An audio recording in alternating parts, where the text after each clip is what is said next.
মাহি ওয়াশরুমের ভেতরে গোসল করছিল। বেশ খুশি খুশি মনে হচ্ছে, তার কারণ ছিল শিমুল আজ মায়ের সাথে খুব ভালো আচরণ করেছে।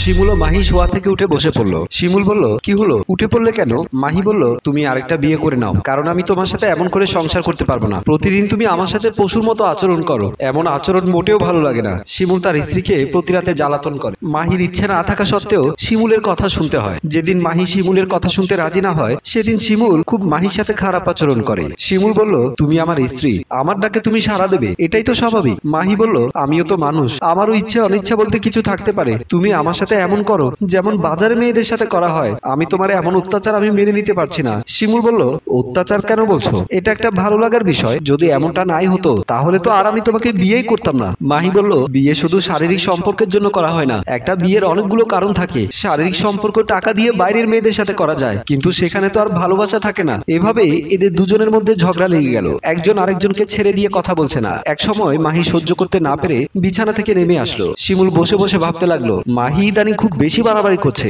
এর জন্য কিছু একটা করতে হবে। পরের দিন শিমুল নাস্তা করার জন্য খাবার টেবিলে বসে রয়েছে। মাহি এখনো খাবার টেবিলে খাবার নিয়ে আসেনি। এমন সময় শিমুলের বাবা মোমেন সাহেব খাবার টেবিলে চলে আসলো।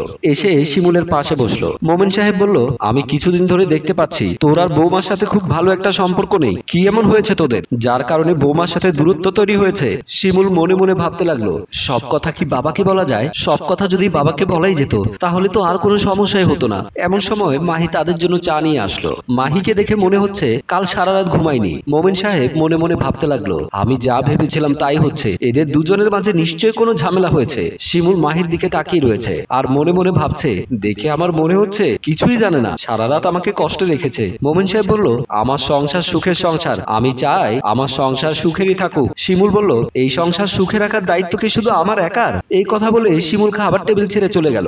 বাবা মাহিকে বলল, যত কিছু হোক না কেন হাল ছেড়ে দিও না, আমি জানি তুমি পারবে এই সংসার সুখে রাখতে। মাহি তখন রান্নাঘরের কাজ করছিল।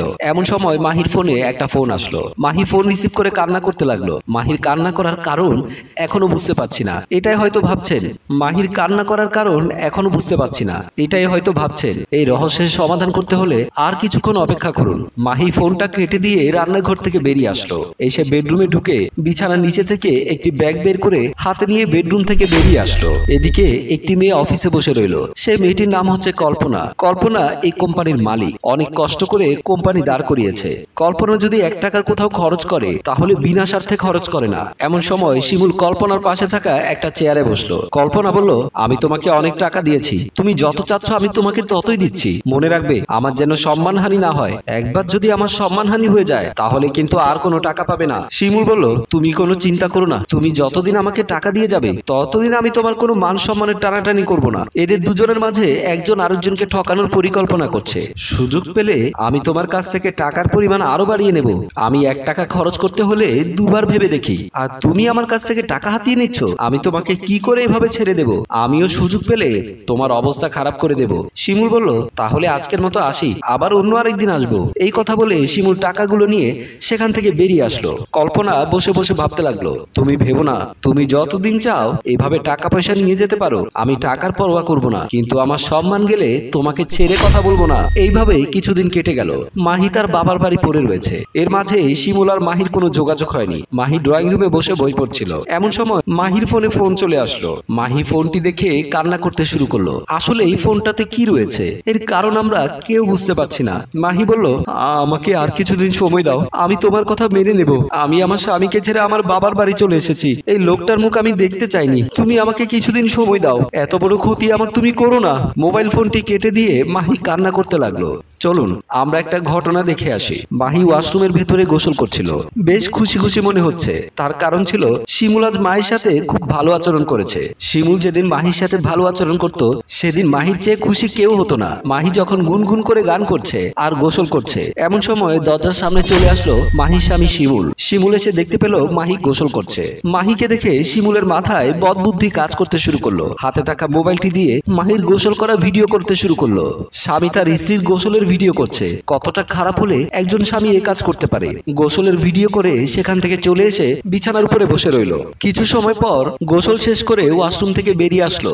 এসেই দেখতে পেল তার স্বামী শিমুল বিছানার উপরে বসে রয়েছে। বিছানার উপরে বসে বসে শিমুল মুচকি মুচকি হাসছে। কি হলো, তোমাকে আজ খুব খুশি খুশি মনে হচ্ছে কেন? ভিডিওটি মাহিকে দেখাতে শুরু করলো। মাহি দেখে অবাক হয়ে গেল। শিমুল মাহির গোসলের ভিডিও করেছে। মাহি বলল, তুমি এই কাজটা কেন করতে গেলে? তুমি আমার স্বামী হয়ে এই কাজটি করতে লজ্জা করলো না? শিমুল বলল, মেনে নিলাম আমি তোমার স্বামী, তুমি যখন আমার সাথে খারাপ আচরণ করো, আমার মুখের উপরে কথা বলো, তখন এই ভিডিওটা কাজে লাগবে। আসলে সেদিনের গোসলের ভিডিও নিয়ে আজকে এত সব ঝামেলা। শিমুল সবসময় মাহিকে ব্ল্যাকমেল করে যেত। মাহির ইচ্ছে না থাকা সত্ত্বেও পাশবিক নির্যাতন করত। মাহির এমন গোসলের ভিডিও শিমুল বিক্রি করে দিয়েছে। সেই লোকটি আবার মাহিকে ফোন করলো। মাহি ফোন রিসিভ করে বলতে লাগলো, হ্যাঁ আবার কেন ফোন করেছেন? লোকটি বলল, আজ তোমাকে নিয়ে এনজয় করতে ইচ্ছে করছে, দেরি করো না, তাড়াতাড়ি হোটেল গোল্ডেনে চলে আসো। মাহি কান্নাকাটি করতে শুরু করলো। মাহির কাছে আর কোনো উপায় ছিল না। লোকটির কথা মাহিকে মানতেই হলো। মাহি বলল, ঠিক আছে, আমি সময় মতো চলে আসবো। এ কথা বলে মাহি মোবাইল ফোনটি কেটে দিল। লোকটি বিছানার উপরে বসে মাহির জন্য অপেক্ষা করছিল।